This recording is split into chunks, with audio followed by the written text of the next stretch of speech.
अगर आप भी अपनी आर्म का साइज थिक और स्ट्रॉन्ग करना चाहते हो तो आप सही वीडियो पे आए हो। सिर्फ 2 साइंस बेस्ड एक्सरसाइज पे ध्यान देने से मेरी आर्म्स का साइज डिफाइन और थिक हो गया है। बस सिर्फ मेरी बातों पे ध्यान मत दो, मैंने आपके फेवरेट फिटनेस इन्फ्लुएंसर से भी यही सेम सवाल पूछा है। अगर आपको भी एक बाइसेप एक्सरसाइज और एक ट्राइसेप एक्सरसाइज चूज करनी है तो आप कौन सी करेंगे? तो सभी लोगों की तरह मैंने भी जिम में बाइसेप कर्ल से शुरुआत की थी और मैं झूठ नहीं बोलूंगा, उन्होंने काम किया, पर लेकिन सिर्फ तब तक जब तक मेरे न्यूबी गेन्स चल रहे थे। उसके बाद आर्म्स ग्रो करना मेरे लिए काफी मुश्किल हो गया था। तो जो डंबल कर्ल जैसी एक्सरसाइज है वो मोस्टली जब आप अपने मिड पोजीशन में होते हो तो काफी ज्यादा चैलेंजिंग होती है, बट ये उतनी ही सेम चैलेंजिंग है जितनी की आपकी कोई बैक की रोज या पुल अप जैसी एक्सरसाइज, जो कि आर्म्स को उसी सेम पोजीशन में होल्ड रखने में सबसे ज्यादा चैलेंजिंग होती है और आपके बाइसेप शोल्डर के ऊपर से क्रॉस होते हैं। इसीलिए डंबल कर्ल जैसी एक्सरसाइज बाइसेप्स को उतना स्ट्रेच नहीं कर पाती जितना कि आपकी आर्म्स बॉडी से पीछे रखने वाली एक्सरसाइज में होता है, जो कि आपकी आर्म्स की ग्रोथ बढ़ाने का सही तरीका है। 2025 में एक रिसर्च हुई 2 ग्रुप बना के, और रिसर्च के अकॉर्डिंग एक ग्रुप को 8 हफ्तों तक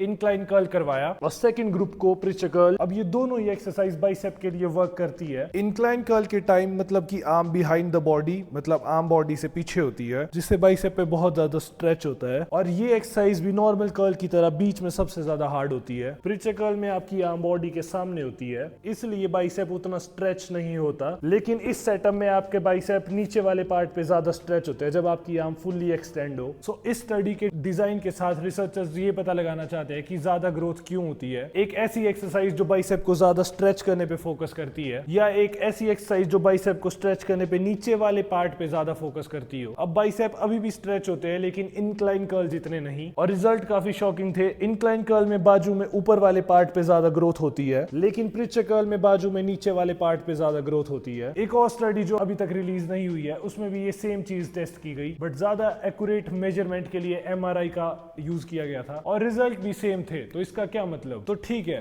थ्योरी के हिसाब से अपनी बाइसेप के सभी पार्ट में ग्रोथ बढ़ाने के लिए आपको एक ऐसी एक्सरसाइज चाहिए जो सबसे ज्यादा चैलेंजिंग नीचे वाले पार्ट में हो, जैसी प्रिचर कर्ल में होती है, बट जिसमें आर्म्स को बॉडी के सामने रखे बिना, जिससे बाइसेप ज्यादा स्ट्रेच होते हैं। इससे मुझे एक अजीब एक्सरसाइज का पता चलता है जिससे कि ज्यादा आपके फेवरेट फिटनेस इन्फ्लुएंसर मुझे सजेस्ट करते हैं। केबल कर्ल बाइसेप के लिए ये बेस्ट है भाई।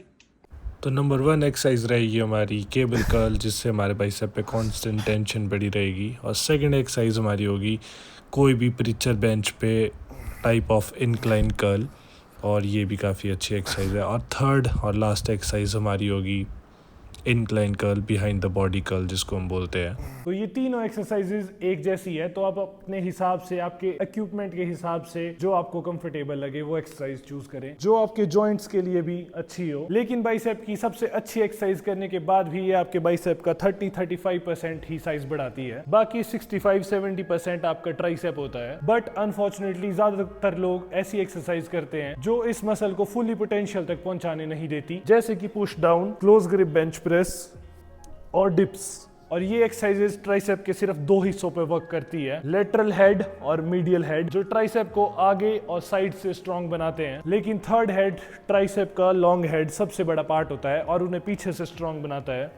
और जब आप अपने आर्म्स फ्लेक्स करते हो तो नीचे लटक भी जाता है। सो इन तीनों हिस्सों को स्ट्रॉन्ग बनाने के लिए सबसे अच्छी एक्सरसाइज और एक एक्सरसाइज कौन सी है? 2022 के एक पेपर के रिसर्चर्स ने इसका आंसर ढूंढने के लिए एक प्रयोग तैयार किया। 12 हफ्तों तक उन्होंने लोगों से ओवरहेड एक्सटेंशन और पुश डाउन करवाई, क्योंकि लॉन्ग हेड कंधों के ऊपर होता है, तो इसलिए जब आप ओवरहेड करते हो तो उससे आपका मसल ज्यादा स्ट्रेच होता है, जो कि मसल ग्रोथ को ज्यादा बढ़ावा देता है। शॉकिंग रिजल्ट ये थे कि ओवरहेड एक्सटेंशन से तीनों हेड ज्यादा ग्रो हुए 1.4x स्पीड से। तो ये बात में दम तो था, इसीलिए मैंने आपके फेवरेट फिटनेस इन्फ्लुएंसर से सजेशन ली और उन सब ने भी यही ओवरहेड एक्सटेंशन रिकमेंड की। सबसे लॉन्ग हेड को टारगेट करो, बड़ा ट्राइसेप हो जाएगा तुम्हारा, तो कटान एक्सटेंशंस वो सिर के ऊपर से करते हैं।